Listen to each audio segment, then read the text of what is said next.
Innalillahi wa inna ilaihi raji'un. Kita lihat sajalah para petinggi kita sekarang bagaimana menyikapi hukum. Sebab saya dengar ada bargaining, orang takut teriak maling sapi karena DE maling wedus. Tidak berani teriak ada maling sapi karena dia maling kambing. Yang lain maling ayam, dikumpulin ternyata maling semua.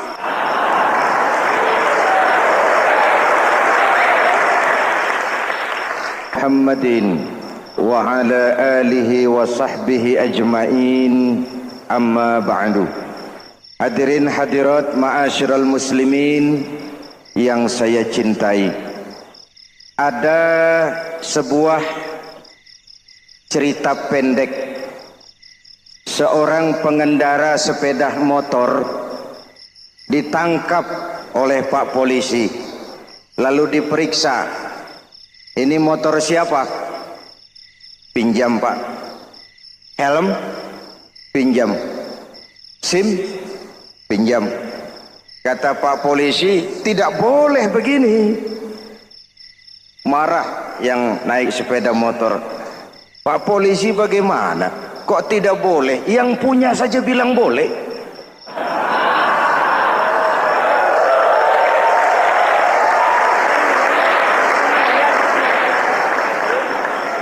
Cerita ini memberikan gambaran bagaimana masyarakat kita sekarang cenderung memboleh-bolehkan diri sendiri, melahirkan permissive society. Masyarakat serba boleh dengan ukuran sakarepe dewe. Itu sebabnya agama diturunkan. Dalam contoh yang indah, Rasul memberikan gambaran bahwa Islam ini bagaikan sebuah bangunan yang komponen pokoknya 5. Bunyal Islamu ala khamsin. Islam dibangun di atas 5 komponen pokok. Jadi kalau Islam ini ibarat bangunan, unsur penunjang pokoknya itu 5. Mari kita analogkan Islam dengan bangunan. Kalau saudara akan membangun rumah, sebelum pasang tiang, pasang genteng, pasang jendela, apa yang lebih dulu dibangun? Fondasi. Kalau Islam ibarat bangunan, fondasinya adalah syahadatu an la ilaha illallah wa anna muhammadar rasulullah. Ini fondasi. Jikalau kuat fondasi, aman bangunan. Jikalau rapuh fondasi, lentur dan luntur bangunan. Maka kuat atau tidak kuatnya bangunan Islam kita bergantung kepada keyakinan dasar tadi, fondasi. Saya bersaksi tidak ada Tuhan selain Allah, artinya saya tidak akan menyembah kecuali hanya kepada Allah. Orang yang benar fondasinya beres sujudnya. Kalau saya yakin tidak ada Tuhan selain Allah, saya tidak akan minta rezeki kecuali hanya kepada Allah. Orang yang benar fondasinya, giat bekerjanya, jauh dari tipu menipu, jauh dari renten, jauh dari riba, jauh dari korupsi, jauh dari judi. Keyakinan memberikan warna terhadap bentuk kepribadian. Kalau saya yakin tidak ada Tuhan selain Allah, saya tidak akan pernah takut kecuali hanya kepada Allah. Saya tidak akan melarikan persoalan kecuali hanya kepada Allah. Saya tidak akan menggantungkan hidup kecuali hanya kepada Allah. Saya tidak akan minta tolong kecuali hanya kepada Allah. Meresap ke dalam jiwa. Untuk keyakinan seperti ini, orang-orang tua kita dahulu berlinang air mata, bersimbah darah, bahkan berkorban nyawa, melaksanakan hijrah untuk mempertahankan keyakinan. Ini intan paling mahal dan ini mutiara paling berharga. Zaman boleh berubah, tapi pondasi tidak boleh goyah. Masa boleh berganti, tapi pondasi jangan sampai mati. Karena iman kita hidup, untuk iman kita berjuang, dan dalam iman kita ingin kembali menghadap Allah Subhanahu. Masih ingat cerita tentang Bilal? Masih?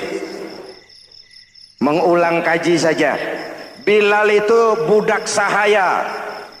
Ketika masuk Islam dipanggil oleh majikannya.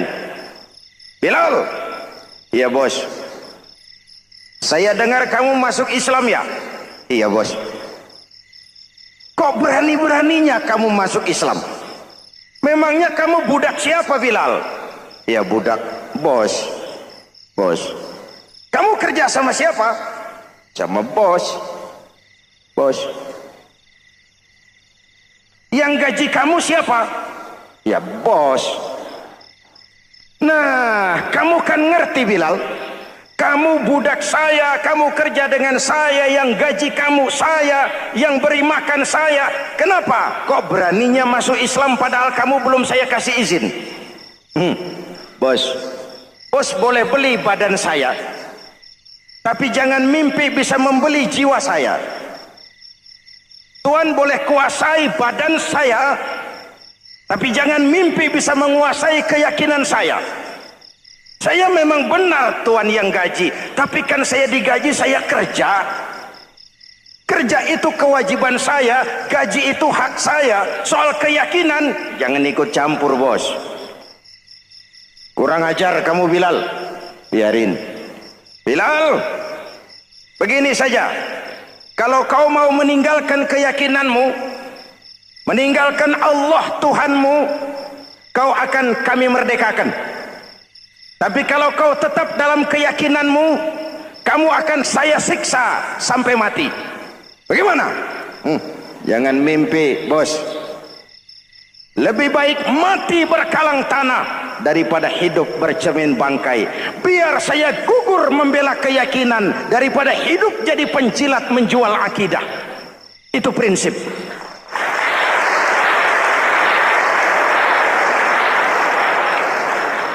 Gendeng kamu. Ayo, siksa. Tangannya diikat, dihimpit dengan batu berat, dijemur dengan terik matahari padang pasir, terkelupas kulitnya, mengalir darah dari sekujur badannya, pecah bibirnya. Ayo Bilal, tetap bertuhan Allah dan kau akan mati di sini, atau kembali ke agama lama, kau jadi merdeka. Dari bibir yang pecah itu cuma keluar Allahu Ahad. Bilal, budak badannya, merdeka jiwanya. Maka namanya ditulis dengan tinta emas dalam sejarah. Kita zaman sekarang, merdeka badan kita, tapi sering budak mental dan jiwa kita. Maka sejarah tidak pernah mau mencatat kita.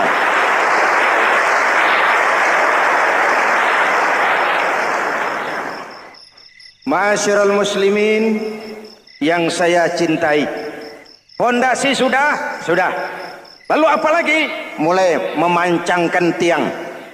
Tiangnya 5. Ada tiang namanya zuhur, asar, maghrib, subuh, isya. Tetapi agar bangunan menjadi kuat, ada tiang-tiang tambahan. Namanya rawatib dan nawafil. Rawatib itu ba'diyah atau qobliyah, nawafil itu di luar itu. Agar bangunan menjadi kuat, dibentuk pribadi lewat solat. Apa filsafatnya? Pertama, solat itu simbol penyerahan total kepada Allah. Kita ini sudah kontrak. Innallaha astara minal mu'minina anfusahum wa amwalahum bi anna lahumul jannah. Allah telah membeli dari orang-orang mukmin diri mereka, harta mereka, bagi mereka adalah surga. Penjual kita orang beriman, pembeli Allah, dagangannya amwal dan anfus, harganya adalah surga. Jelas? Penyerahan total itu dimulai dengan takbiratul ihram. Salli fardal isya, Allahu akbar. Arahkan mata ke tempat kita sujud. Jangan lupa kalau sudah di atas, lupa dengan yang di bawah. Sudah jadi genteng, petatang peteteng di atas. Lalu bilang, merasa capek sendiri, kata genteng, kepada tiang, tiang kamu si enak, kata genteng, saya setengah mati di atas, kehujanan, kepanasan, kadang-kadang anak-anak nakal saya disambitin. Kata tiang, saudara genteng, ngomong jangan sembarangan ya. Kamu kira kamu bisa nongkrong dan nangkring di atas, itu gara-gara siapa genteng? Kan saya yang sokong dari bawah. Kamu jadi pejabat tinggi, jadi anggota ini, anggota itu, kami rakyat yang angkat. Jangan sudah di atas kami ditekan.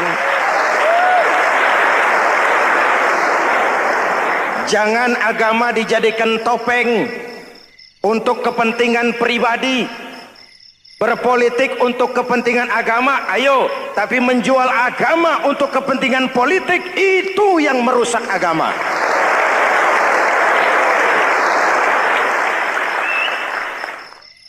Ini kan kita lagi prihatin sedang meluncur kasus Bulog Gate 2. Innalillahi wa inna ilaihi raji'un. Kita lihat sajalah para petinggi kita sekarang bagaimana menyikapi hukum. Sebab saya dengar ada bargaining, orang takut teriak maling sapi karena DE maling wedus. Tidak berani teriak ada maling sapi karena dia maling kambing. Yang lain maling ayam, dikumpulin ternyata maling semua.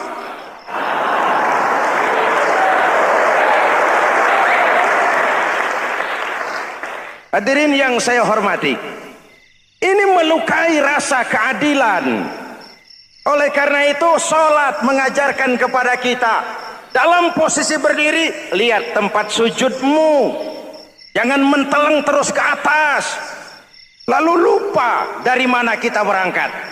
Itulah maknanya tawadhu, rendah hati, tidak melonjak angku dan sombong. Ada sebuah hadis Rasulullah bersabda, idza aradallahu biqaumin khairan, apabila Allah menginginkan kebaikan kepada satu bangsa, apabila Allah menginginkan kebaikan kepada satu kelompok rakyat, walla alaihim khulama'uhum, maka yang naik jadi pemimpin adalah orang-orang yang santun, orang-orang yang lemah lembut, bukan orang yang menggunakan kekerasan dan tiran, sedikit-sedikit main pecat.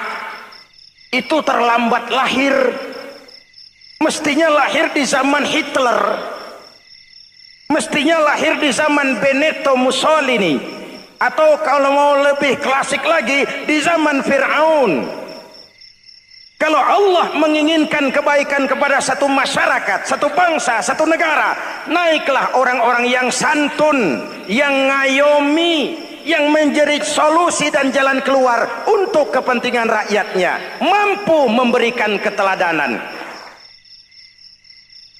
Saya tertarik dengan pidato Presiden Cina pada saat dilantik. Cina, Presiden Cina pasti tidak tahu Pancasila, pasti tidak kenal Islam, tapi pidato pelantikannya, berikan saya 100 peti mati, yang 99 akan saya pakai buat koruptor, yang satu akan saya pakai sendiri kalau kamu lihat saya tidak benar. Luar biasa. Yang diperlukan sekarang ini keteladanan, khulama'uhum, sikap ngayomi, mencari jalan keluar, bukan memamerkan kekuasaan, memamerkan kekuatan, arogansi, menghormati perbedaan. Itu ciri demokrasi. Lalu wa qada bainahum ulama'uhum, yang memutuskan hukum adalah pakarnya, ulamanya, mengambil keputusan secara profesional sehingga rakyat beroleh apa yang namanya kepastian hukum, merasa hidup terlindungi, aman dan nyaman. Lalu yang ketiga,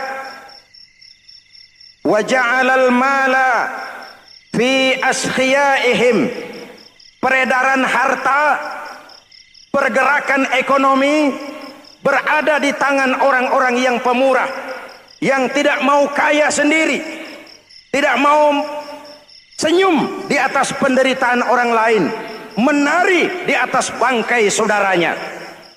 Hadirin yang saya hormati, ini cirinya.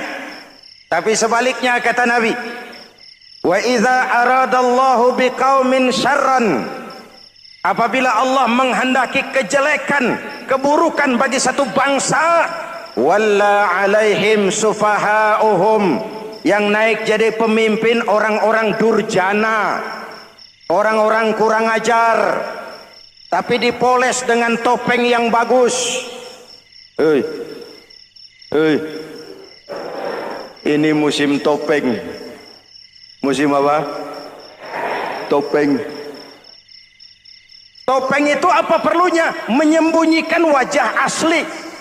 Sekarang ini Dracula berwajah Arjuna.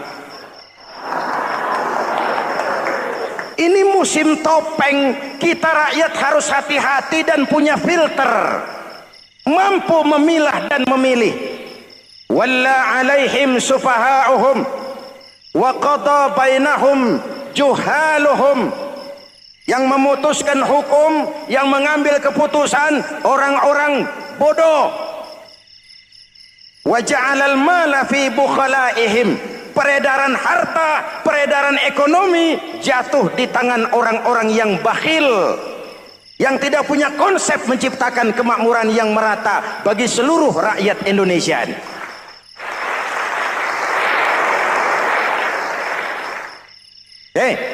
Kita kembali kepada tiang. Ini kan lagi cerita tiang tadi ya. Kalau sedang berdiri, lihat tempat sujud, jangan menteleng terus ke atas. Terserang penyakit tamak bin rakus alias serakah. Nah, selesai. Anggota badan yang paling terhormat ini kepala. Ketika sujud, sama rendahnya dengan telapak kaki. Allahu Akbar, yang besar cuma Allah. Apa bedanya saya dengan saudara? Tidak ada, kecuali saya ngomong saudara dengerin. Kita sama-sama beribadah, sama-sama mencari nilai tambah di hadapan Allah. Apa saya lebih penting dari saudara? Belum tentu. Apa saya lebih hebat dari saudara? Belum tentu. Perasaan lebih penting, lebih hebat, lebih jago setan. Jelas? Ayo tundukkan kepala, dia sama rendahnya dengan telapak kaki kita. Yang besar cuma Allah. Allahu Akbar. Lalu diakhiri dengan menebarkan salam. Assalamualaikum warahmatullah. Assalamualaikum warahmatullah. Menebarkan salam, mewujudkan rasa aman, damai, bukan menimbulkan keresahan. Hadirin yang saya hormati, ini karakteristik kita. Selesai sholat, kembali ke masyarakat, ajaran salam diterjemahkan. Apa? Rasulullah sallallahu alaihi wasallam bersabda, "Ufsus salam, wasilul arham, wa at'imut ta'am, wa sallu bil laili wan nasu niyam, tadkhulul jannata bisalam." Pertama, ufsus salam, tebarkan salam. Tebarkan salam itu bukan cuma kalau ketemu orang assalamualaikum, assalamualaikum. Ya, itu zahirnya. Tetapi hidup di tengah masyarakat memberikan rasa aman, rasa damai, menjadi pengayom bagi lingkungan, menjadi rahmah bagi semesta. Dalam Islam jangankan manusia, binatang saja dilindungi kok. Betul? Betul? Coba kalau belajar istinja itu kan makruh buang air kecil di tanah yang berlubang. Kenapa? Pertama, melindungi binatang yang ada dalam lubang. Siapa tahu di lubang yang saudara kencingi ada semut sedang rapat. Membahas Buloget jilid 2. Apa dosanya lalu mati dikencingi? Ini namanya rahmatan lis semut. Binatang saja dilindungi. Ada hadis, kalau kamu menyembelih hewan, sembelilah dengan cara yang terbaik. Jangan menyembelih ayam dengan pisau tumpul. Ini ajaran apa? Ajaran tentang peri kebinatangan. rahmatan, memberikan rahmah, salam, keselamatan dan kedamaian kepada masyarakat lingkungan. Itu misi seorang muslim.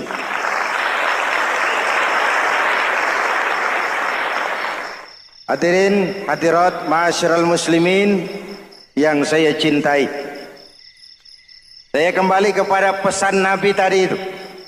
Pertama, ufsus salam, sebarkan salam.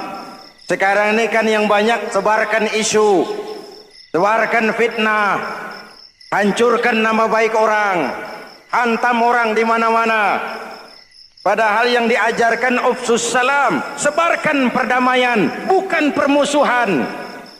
Cari kebenaran, bukan kemenangan. Lalu yang kedua, wasilul arham, sambungkan silaturahmi, tegakkan semangat kekeluargaan dan persaudaraan. Karena kita sudah diikat dengan tali akidah. Mari kita saling bertanya setelah lewat hari-hari yang dimana kita seperti saling berhadapan, seperti tercabut dari akar budaya kita sebagai bangsa. Semangat gotong royong, semangat kekeluargaan makin lentur dan luntur, dan perlu kita angkat kembali ke permukaan. Silul arham, sambungkan semangat silaturahmi. Wa at'imut ta'am, berikan makan orang-orang yang kelaparan, mempunyai kepekaan dan kepedulian. Jangan menari di atas penderitaan orang, jangan tersenyum di atas isak tangis tetangga.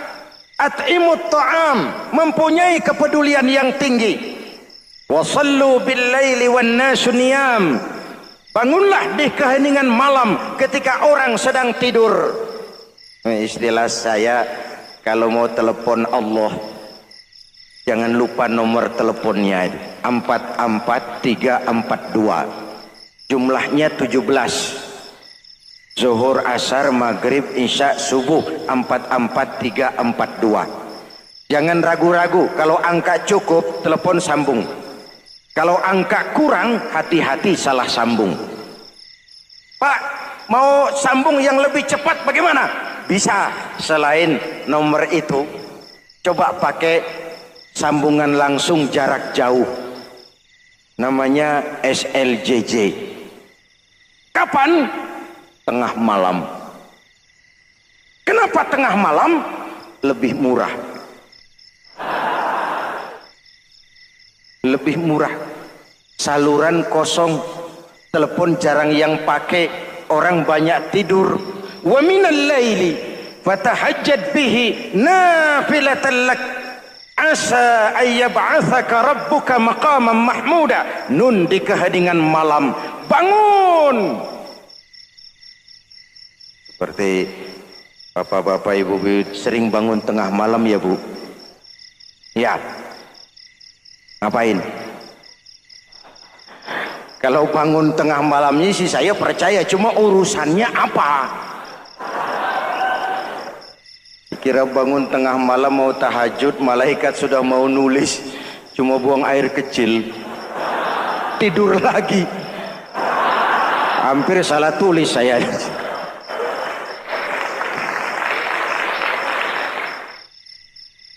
Baik, fondasi sudah Pak, tiang siap. Lalu apa lagi? Nah, rumah itu supaya ada batas, perlu pagar, dinding, tembok. Yang jadi batas, dinding, tembok, puasa. Asyamu junnatun, puasa adalah dinding, benteng yang menyelamatkan manusia jangan sampai menyentuh wilayah lain. Ada batas-batas dan norma yang diindahkan. Selesai, tembok, dinding, selesai. Pagar, selesai. Lah rumah itu supaya bersih, kan harus ada kamar mandi, jendela, pintu, yang fungsinya membersihkan zakat. Kalau dia zakatul mal, dia bersihkan harta kita. Kalau dia zakatul fitrah, dia bersihkan jiwa kita. Kalau dia zakatul tijarah, dia bersihkan bisnis kita. Kalau dia zakatul ma'adin, dia bersihkan barang tambang kita. Karena itu dalam kitab-kitab fikih dikatakan zakat itu adalah harta yang tu'khazu min aghniyaihim wa turaddu ila fuqaraihim. diambil dari yang kaya, diserahkan. Hukum diatur menurut selera orang yang sedang berkuasa, maka yang benar bisa jadi salah, yang salah bisa jadi benar. Kalau untuk rakyat, hukum itu tajam bukan main, cepat sekali dilaksanakan. Tapi giliran menengah ke atas yang gedean dikit berbuat salah, hukum tompul. Tapi ada orang-orang tertentu yang agunannya palsu, jaminannya palsu, bawa kata belece, bukan cuma miliaran, triliunan kredit bisa keluar. Terluka rasa keadilan, hilangnya kesempatan. Rakyat cuma dapat kesempitan, jarang dapat kesempatan.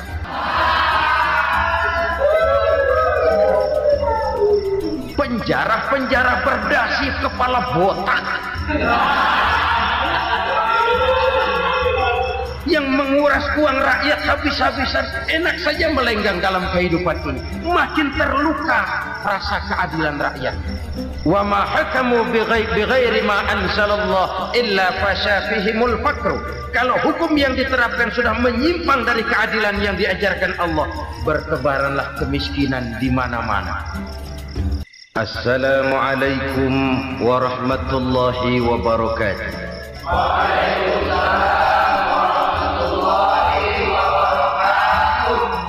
Bismillahirrahmanirrahim. Alhamdulillahi rabbil alamin. Wassalatu wassalamu ala asyrafil anbiya'i wal mursalin, Sayyidina wa maulana Muhammadin wa ala alihi wa sahbihi ajma'in, amma ba'd. Saudara-saudara kaum muslimin rahimakumullah, sebagai bangsa kita tengah menghadapi berbagai bencana, baik di bidang ekonomi maupun di bidang politik. Adalah potret kehidupan sehari-hari. Kita menyaksikan peristiwa-peristiwa yang memilukan dan memalukan. PHK terjadi di mana-mana, pengangguran meningkat, harga-harga membumbung tinggi, daya beli rakyat semakin lemah. Sementara di bidang politik, kejadian-kejadian memberikan indikasi bahwa persatuan dan kesatuan kita sebagai bangsa dewasa ini tengah berada dalam ujian yang berat. Pada jumpa kita kali ini, tanpa bermaksud untuk mencari kambing hitam dari bencana yang kita hadapi, saya ingin menyampaikan sebuah hadis yang diriwayatkan oleh Imam At-Tabarani dari Ibnu Abbas bahwa Rasulullah sallallahu alaihi wasallam bersabda, khamsun bi khamsin. Ada 5 perkara yang dapat menimbulkan 5 macam bencana. Mari kita renungi hadis ini satu demi satu sebagai bahan introspeksi buat kita semua dalam menghadapi bencana yang tengah berlaku sekarang ini. Yang pertama, ma naqasa qaumul ahda illa sullita alaihim aduwwuhum. Apabila suatu kaum sudah mengingkari janjinya, maka mereka pun akan dikuasai oleh musuh-musuh mereka. Sederhana saja nampak kalimat dalam hadis ini. Apabila orang sudah mengingkari janji, mereka akan dikuasai oleh musuh-musuh mereka sendiri. Dan musuh kita yang paling utama saat ini adalah kemiskinan dan kebodohan. Kenapa itu terjadi? Karena kita mengingkari janji kita sendiri. Di saat awal-awal berdirinya Orde Baru, kita pernah berjanji untuk melaksanakan Pancasila dan Undang-Undang Dasar 45 secara murni dan konsekuen. Kita berjanji bahwa kita akan menegakkan pemerintah yang bersih dan berwibawa. Itu semua pada permulaannya. Waktu demi waktu berjalan, kita lupa dengan janji yang kita ucapkan itu. Ketuhanan yang Maha Esa kita ucapkan, tapi kesetanan yang luar biasa yang kita lakukan. Kemanusiaan yang adil dan beradab yang kita dengungkan, tetapi kemanusiaan zalim dan biadab yang kita praktekkan. Sederhana saja saudara, hampir setiap pejabat pada posisi-posisi kunci, di awal-awal ia memangku jabatan itu, biasanya ia mengucapkan sumpah dengan lafaz demi Allah, bahwa dalam melaksanakan jabatan ini saya tidak akan menerima hadiah atau pemberian dalam bentuk apapun. Itu pada permulaannya. Lama-lama rupanya hadiah itu asik juga, mulai diterima. Lama-lama dirasa kurang, mulai menagih. Dan akhirnya terjadilah praktek yang disebut suap menyuap, semir menyemir, dan lain sebagainya. Kalau ini sudah menjadi kenyataan, bagaimana kita mau menegakkan pemerintah yang bersih dan berwibawa? Undang-Undang Dasar 45 menyatakan bahwa bumi, air, dan seluruh kekayaan negara dikelola oleh negara bagi sebesar-besar kemakmuran rakyat. Yang terjadi adalah bahwa kita merasa mewakili rakyat untuk menikmati harta dan kekayaan negara, sehingga rakyat banyak tidak bisa ikut menikmatinya. Menumpuklah harta itu sehingga terjadilah pepatah, gunung ditimbun, sumur digali. Yang kaya semakin kaya, yang miskin semakin terpuruk. Kita ingkar dengan janji yang kita ucapkan di awal-awal kita bergerak. Kita ingkar dengan janji pada saat kita mengatakannya dengan menyebut nama Allah, dengan mempertaruhkan nama Tuhan, sehingga pada akhirnya jabatan pun mengalami tender. Sudah menjadi rahasia umum, orang mau jadi lurah mesti mengeluarkan uang, mau jadi camat mesti mengeluarkan uang, mau jadi wali kota, bupati, bahkan gubernur, itu ada pasarannya. Secara logika, kalau orang memperoleh satu jabatan karena banyak mengeluarkan uang, tentu pada saat ia mengeluarkan uang, ia sudah punya pemikiran, modal pasti pulang, modal pasti kembali. Kalau orang memperoleh suatu jabatan karena banyak mengeluarkan uang, maka langkah pertama yang dia lakukan setelah memangku jabatan itu ialah bagaimana uang bisa kembali, bagaimana modal bisa pulang. Kalau modal sudah pulang, pikiran berikutnya bagaimana supaya dapat untung. Lalu kapan mau bekerja untuk kepentingan rakyat? Itu nomor 18. Kemudian kalau ada proyek-proyek besar, pertanyaannya ialah bukan apakah proyek ini bermanfaat bagi rakyat, apakah proyek ini layak untuk diteruskan, tetapi yang jadi pertanyaan paling utama ialah bagian saya berapa duit dari proyek ini. Kita bisa lihat proyek, mega proyek lahan 1 juta hektar di Kalimantan Tengah, triliunan rupiah, dan proyek itu gagal. SD Impres bulan ini diresmikan, bulan depan retak. Jembatan-jembatan bulan ini gunting pita, bulan depan runtuh. Kita ingkar dengan janji. Kita berkata kita bekerja untuk kepentingan rakyat, tapi kita tidak pernah mengenal rakyat itu. Apabila suatu kaum sudah mulai mengingkari janji, maka mereka akan dikuasai oleh musuh-musuh mereka. Akibatnya tersusunlah barisan-barisan sakit hati, yang makin lama makin menjadi bola salju, menggelinding membesar, dan kemudian terjadilah hal-hal yang tidak kita inginkan lagi. Apabila suatu kaum sudah mengingkari janji, maka mereka akan dikuasai oleh musuh-musuh mereka. Ini penyebab bencana yang pertama. Kita tidak konsekuen. Tadinya kita dengan lantang teriak-teriak berantas korupsi, ganyang korupsi. Pada waktu kita belum mendapat kesempatan. Setelah kita naik punya kesempatan, rupanya korupsi enak juga dirasa. Terjadi pergeseran nilai, orang luntur, kehilangan idealisme awal. Lalu untuk menghibur diri, menutup kesalahan, kita gunakanlah pepatah bahwa tidak ada gading yang tak retak, bahwa kita harus mikul dur mendem jeruk. Itu semua cuma sebagai dalih agar kesalahan kita tidak dibicarakan orang lain. Padahal kita sendiri yang mengingkari janji. Kita yang keluar dari komitmen awal kita. Kita berjanji melaksanakan Pancasila dan Undang-Undang Dasar 45 dengan murni dan konsekuen. Kita berjanji untuk menegakkan pemerintah yang bersih dan berwibawa. Namun dalam kenyataannya itu tidak kita laksanakan dengan sebagaimana mestinya. Kita bergeser, kita mengalami proses degradasi, peluncuran nilai, dan akhirnya terbentuklah barisan-barisan sakit hati yang semakin lama semakin membesar itu. Kita harus introspeksi. Memang kalau zaman sedang susah, biasanya kambing hitam laris, tukang kompor gentayangan.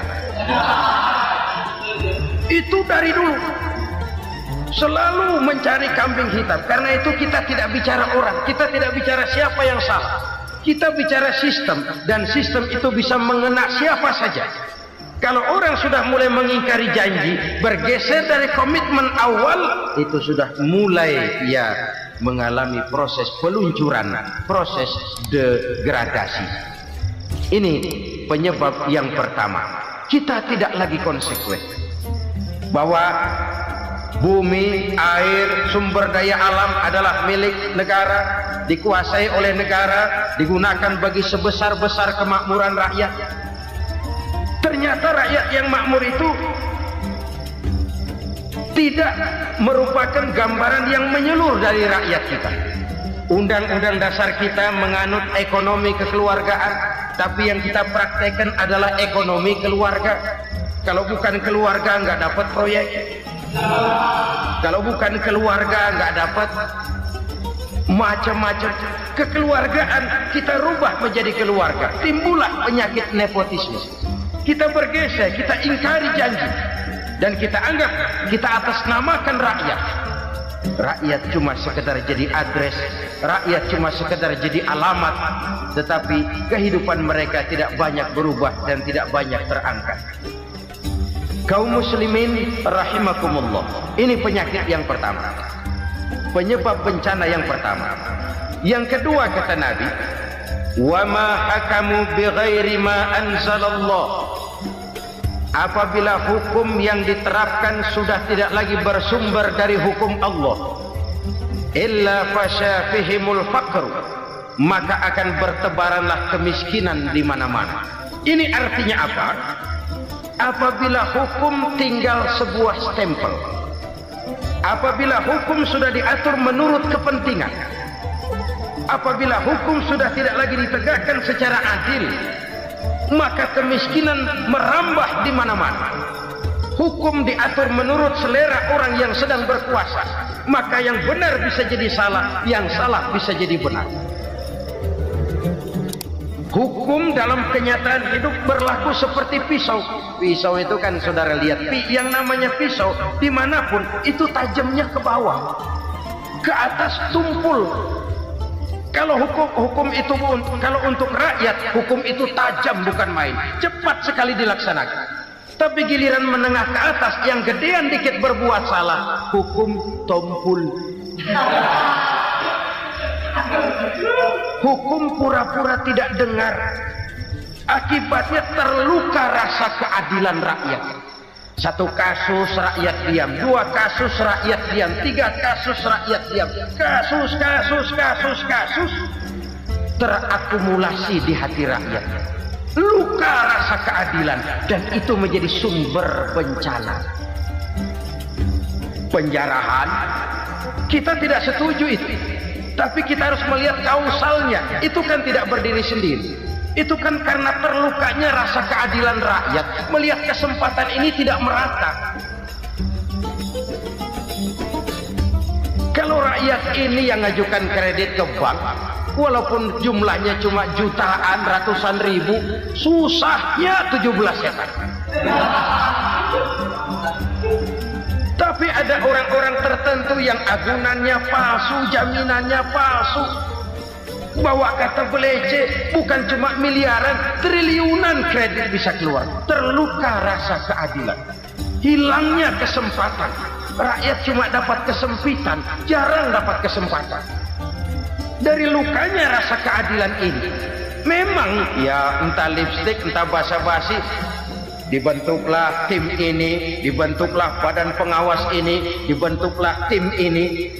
Kalau membentur tahu, hancur tahu. Tapi kalau tim yang dibentuk membentur karang, bukan karangnya yang hancur biasanya, timnya yang bubar. Kenapa? Yang dibentur batu karang yang sangat keras.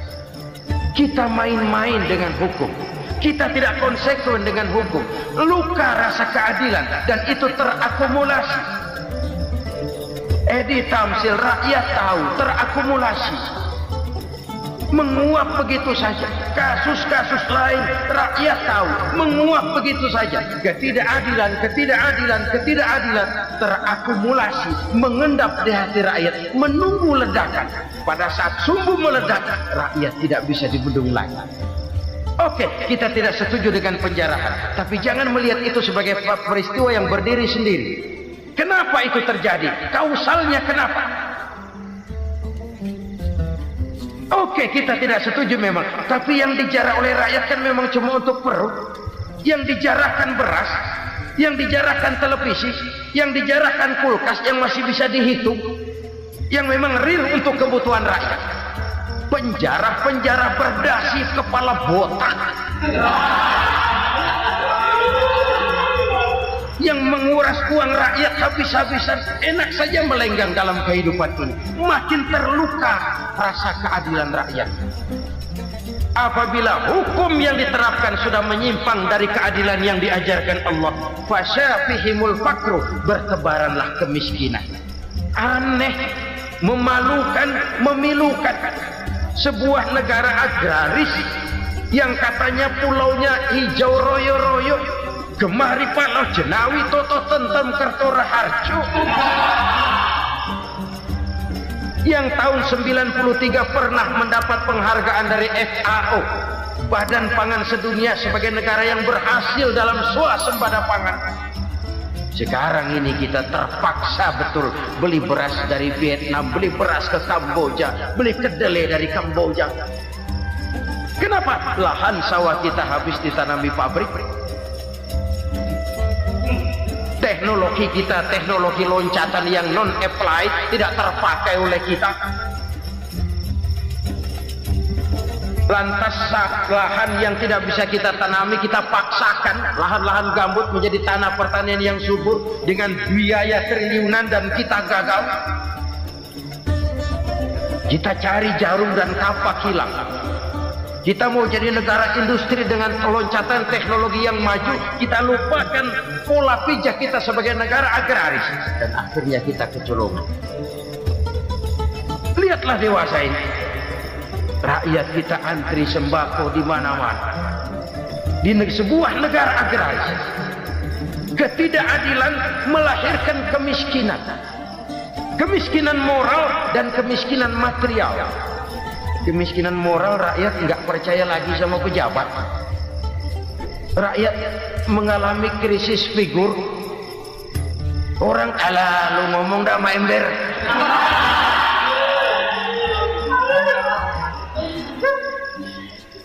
Penataran yang menghabiskan biaya miliaran itu melahirkan pejabat-pejabat korup. Pengawasan yang menghabiskan biaya miliaran itu ternyata impoten, mandul. Kemiskinan moral. Jujur saya berkata, saudara-saudara, setelah pintu reformasi dibuka, itu yang masuk memang macam-macam. Ada yang memang punya tujuan murni, konsekuen, dan punya konsep. Ada yang nunggu di tikungan, begitu mobil lewat nyamber pintu, berangkat ikut reformasi. Ada yang memanfaatkan momentum, mumpung, untuk nyampein unek-unek, ngerti nggak, pokoknya ngomong. Sehingga keadaan semakin rancu, kebingungan semakin menjadi-jadi, masalah yang paling urgen tidak terselesaikan. Sekarang ini orang berpikir mendingan jadi pala ular daripada jadi buntut macan. Buntut macan memang hebat macan, tapi kalau buntutnya cuma ugel-ugel di belakang buat apa? Mendingan jadi pala ular kecil juga nyaplok. Artinya ya biar kecil juga kalau punya partai kan gagah. Lalu rame-rame bikin partai kayak bikin arisan. Orang makin mengalami dislokasi. Semua mau jadi pahlawan, semua mau nomor satu, semua ngomong. Iya kalau bidangnya, kalau bukan makin rancu. Marilah lewat kesempatan ini saya mengajak kita untuk tahu diri. Biarkan politisi ngomong politik, biarkan ekonom menata ekonomi, biarkan praktisi bicara soal hukum, biarkan rakyat munajat, istighfar, mohon pertolongan Allah. Tahu diri kita. Kalau memang ayam, kukuruyuk aja dah. Kalau memang kucing, ayo ngeong. Kalau kambing, silahkan ngembe. Udah tahu ayam, ngeong bunyinya. Suaranya palas, orang nggak ngerti, bingung, makin menjadi-jadi. Ibarat kesebelasan sepak bola bangsa kita sekarang ini, rame-rame mau bikin gol, kiper ikut nyerang sekarang. Memilukan dan bahkan memalukan. Wa ma hakamu bighairi ma anzalallah illa fasha fihimul fakru. Kalau hukum yang diterapkan sudah menyimpang dari keadilan yang diajarkan Allah, bertebaranlah kemiskinan di mana-mana. Coba sekarang ini, yang punya duit bingung, apalagi yang kagak punya duit. Yang pengusaha gede ngeluh, apalagi yang pengusaha pas-pasan. Yang kagak punya beras, yang punya beras saja masih bingung, apalagi yang nggak punya beras. Ini sudah demikian merata. Dulu kita kagum mendengar konglomerat kelas wadah, kelas-kelas yang seakan-akan cuma ada dalam khayalan mereka, punya kekayaan miliaran dolar, triliunan. Sudahlah, seolah-olah nggak terjangkau sama kita. Weh, ternyata yang gede-gede itu juga gede utangnya.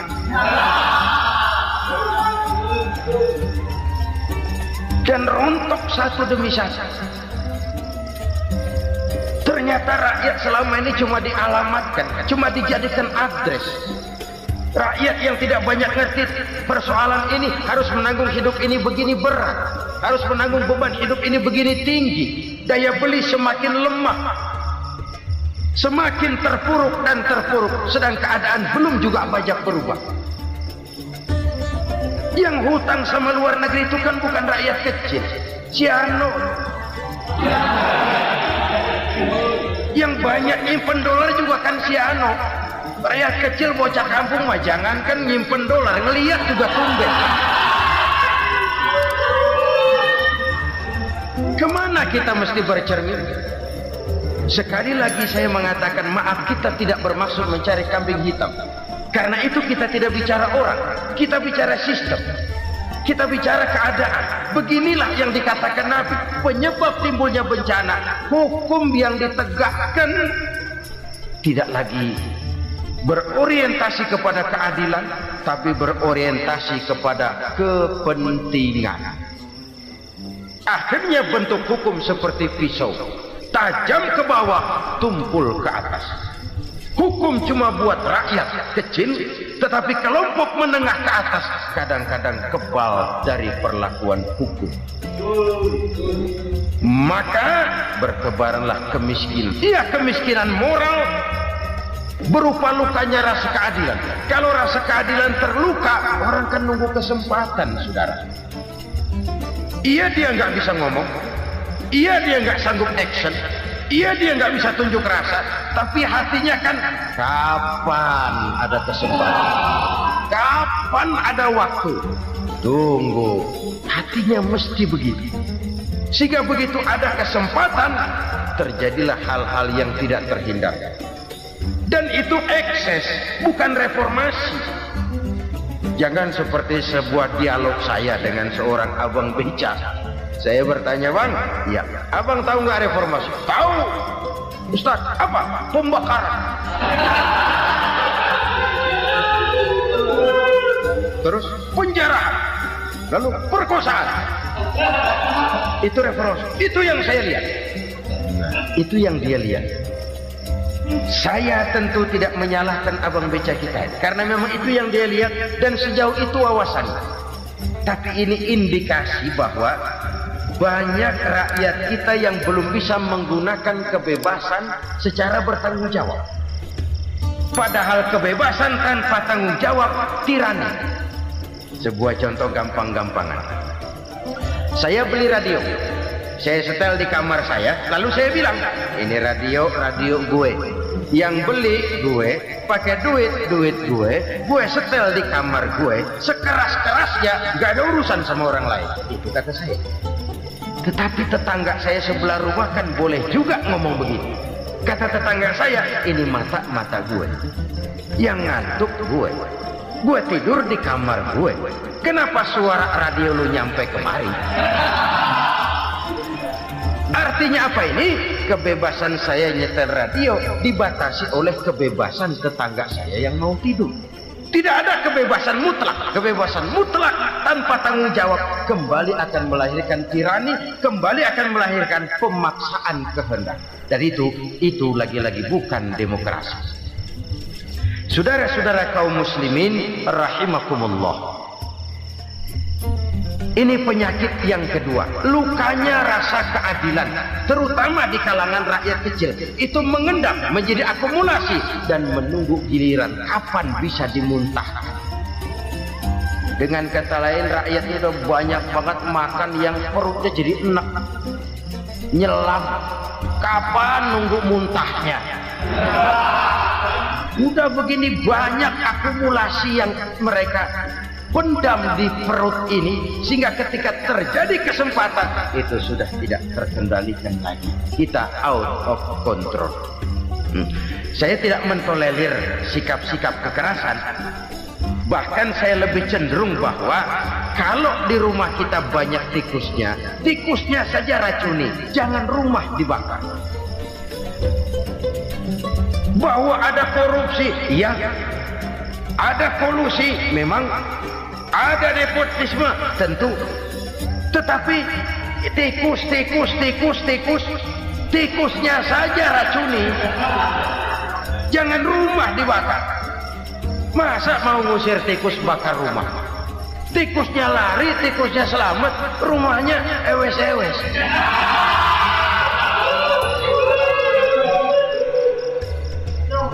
Tikus selamat, rumah nggak punya, masalah nggak terselesaikan dengan sebagaimana yang kita harapkan. Kita sepakat ini negara hukum, dan di hadapan hukum semua manusia itu sama. Itu prinsip yang diajarkan Allah. Al-musawat bainan nas fi takalifil ahkam. Semua manusia sama dalam berhadapan dengan hukum Allah Subhanahu wa taala. Kalau hukum sudah pandang bulu, itu jelas yang enak yang banyak bulunya. Siapa yang banyak bulunya? Monyet. Kalau hukum pandang bulu, monyet keenakan. Saudara-saudara kaum muslimin rahimakumullah, introspeksi. Mari kita bercermin bagaimana perjalanan hukum selama ini. Kalau introspeksi ini kita temukan, lalu ada upaya untuk memperbaiki diri. Jangan menggunakan tak ada gading yang tak retak, mikul duwur mendem jero untuk menutup-nutupi kesalahan orang. Padahal kesalahan itu sedemikian besar. Padahal rakyat kita tiap hari antri sembako. Ada yang sehari sekali makan, ada yang makan sudah bercampur tiwul, ada yang nasi sudah dicampur pisang, balik jadi orok lagi. Macam-macam upaya rakyat untuk menangsal perut ini. Lalu rakyat ditenang-tenangkan, lebih baik puasa Senin Kemis sambil menghadapi krisis ekonomi. Kenapa rakyat yang disuruh puasa? Kenapa bukan pejabatnya yang puasa lebih dulu untuk kemakmuran rakyat? Kalau rakyat yang memang perutnya udah gepeng disuruh puasa, makin krempeng perut. Artinya pejabat harus punya sense of politik. Ya, tidak, puasa itu kan tidak cuma Senin Kemis saja. Puasa itu puasa perasaan, puasa menghargai perasaan yang sedang kondisi yang sedang dihadapi oleh rakyat. Bagaimana rakyat yang tengah antri sembako melihat pejabatnya lewat dengan mobil yang harganya sampai 1 miliar. Oh, inilah pemimpin saya. Luka lagi rasa keadilannya. Kita tidak tenggang rasa. Puasa dalam artian itu pun akan menolong menegakkan semangat kebersamaan, membentuk semangat kebersamaan. Saudara-saudara kaum muslimin rahimakumullah, penyebab bencana yang ketiga dikatakan oleh baginda Nabi, wala dhaharat fihimul fahishatu illa fasha fihimul maut. Apabila kekejian telah merajalela, maka maut bertebaran di mana-mana. Kita renungi butir kalimat dalam hadis ini. Apabila kekejian telah merajalela, maut bertebaran di mana-mana. Begitu murah arti sebuah kehidupan. Penjarahan untuk hal-hal yang kecil tapi sampai mengorbankan nyawa. Apabila kekejian sudah terjadi di mana-mana, maut pun bertebaran. Maut dalam arti berpisah ruh dengan jasad, tapi juga maut dalam arti orang bisa mati karirnya, orang bisa mati usahanya, orang bisa mati kesempatannya karena perbuatan-perbuatan keji yang selama ini tidak terbendung. Lahirlah teori mafia. Siapa yang kuat dia yang berkuasa, siapa yang lemah dia menjadi mangsa. Proyek-proyek besar yang menang tender itu ya dari itu ke itu saja. Yang pengusaha-pengusaha tidak punya koneksi, tidak bisa bayar komisi, dapat proyek tetelan. Ada dagingnya dikit, namanya juga tetelan. Dagingnya sudah habis disantap oleh meja. Sekian puluh meja dilalui, sekian puluh amplop dikeluarkan. Sehingga yang akhirnya ya tinggal tetelan itu tadi. Maka kualitas pekerjaan pun sudah bukan lagi jadi masalah. Demikianlah mafia-mafia ini bermunculan di mana-mana. Di pengadilan terkenal mafia pengadilan. Hukum bisa dibeli, hukum bisa dipesan menurut kebutuhan sponsor. Mafia peradilan, mafia politik, mafia ekonomi, bahkan mafia agama yang menggunakan agama sebagai kedok, menggunakan agama sebagai dalih, menggunakan agama sebagai topeng untuk melancarkan maksud-maksud politiknya pun tidak tertutup kemungkinan. Apabila kekejian telah merajalela, maut bertebaran di mana-mana. Korupsi, kolusi, nepotisme itu bagian dari kekejian. Kita selama ini kalau mendengar maksiat, itu yang terbayang cuma judi, mabuk, zina. Ya itu maksiat. Tapi korupsi, kolusi, nepotisme itu juga maksiat dalam bentuk lain. Kalau ini sudah bertebaran, maka maut terjadi di mana-mana. Jangan bayangkan cuma mati orangnya, itu sih kewajiban. Yang menyakitkan itu orangnya masih hidup tapi dibikin mati, karirnya mati. Kenapa? Karena yang diperlukan bukan cuma orang pinter tapi orang taat. Biar pinter, kalau nggak taat minggir. Biar bodoh, kalau taat bisa nyenangin atasan, bisa nyemur. Kumaha juragan wae ayo nama. Itu yang kadang-kadang dapat penghargaan. Tidak ada prestasi kerja kecuali bikin senang orang di atas. Kita lihat di desa-desa jalan rusak. Kalau ada berita pejabat anak mau turun, jalan rata sekali. Sampai tanah dari mana aja dikeruk buat ngeratain tuh jalan. Pejabat pulang legok lagi jalanan. Katanya kita kerja buat rakyat, nyatanya kita cuma melayani atas. Kenapa? Terjadi lingkaran setan. Seperti kata lagu Dul Sumbang itu, mahasiswa takut sama dosen, dosen takut sama dekan, dekan takut sama rektor, rektor takut sama menteri, menteri takut sama presiden, presiden takut sama mahasiswa.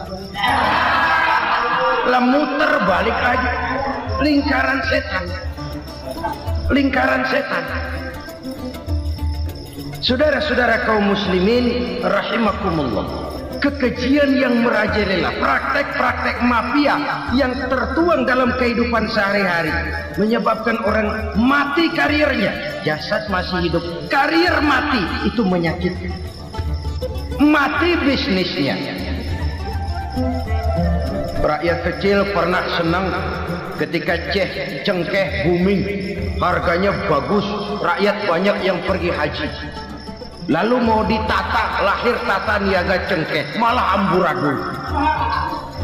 Harga cengkeh jatuh, petani cengkeh kecil menjerit. Siapa yang untung? Segelintir orang. Masihkah kita pakai atas nama rakyat untuk kepentingan nasional, padahal yang nyanyi cuma segelintir orang? Masihkah kita mau bohongi rakyat ini dengan mobil nasional tapi bikinan Korea? Masihkah kita mau bermain verbalisme, bermain kata? Ini sebuah masa lalu yang tidak perlu terulang lagi untuk masa-masa yang akan datang. Kekejian merajalela, orang mati karir, bisa mati usaha, mati bisnis. Usahanya maju, dirangkul, hancur. Usahanya maju, dipukul, hancur, tenggelam. Bahkan yang memilukan dan memalukan badan-badan usaha milik negara itu dikebiri sedemikian rupa sehingga tidak menghasilkan hal-hal yang bermanfaat buat negara. Saudara-saudara kaum muslimin rahimakumullah, kalau nafsu yang sudah mengatur itu semua, maka kekejian pun merajalela. Orang sudah pakai teori mafia, yang kuat dia yang menang, yang kuat dia yang berkuasa, yang lemah silakan minggir di sudut-sudut kehidupan. Kalau kekejian seperti ini merajalela, maut bertebaran di mana-mana. Banyak orang mati karirnya, banyak orang mati usahanya, banyak orang mati imajinasinya. Sekarang ini dalam dunia seni yang banyak karyawan seni, bukan seniman. Seniman itu kan dilahirkan, lain seniman, lain karyawan seni. Sekarang yang banyak karyawan seni, bukan seniman. Mati karir, mati imajinasi, mati improvisasi, sehingga kehidupan persis sinetron. Sinetron itu yang kita lihat rumah mewah, yang kita lihat rumah bagus. Gak pernah kita lihat di sinetron kita ini rakyat antri sembako. Kita dijejali hal-hal yang indah, yang wah, yang membuat kita tenggelam dalam gaya hidup instan, tenggelam dalam gaya hidup wah. Kita lupa dengan realitas keseharian di tengah-tengah masyarakat kita. Lahirlah kelompok-kelompok selebritis, dibesarkan oleh berbagai media. Selebritis, film aja masuk koran, film.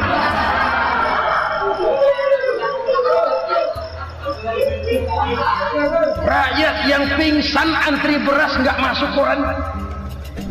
Rakyat yang semaput antri minyak nggak masuk koran. Selebritis panok masuk koran.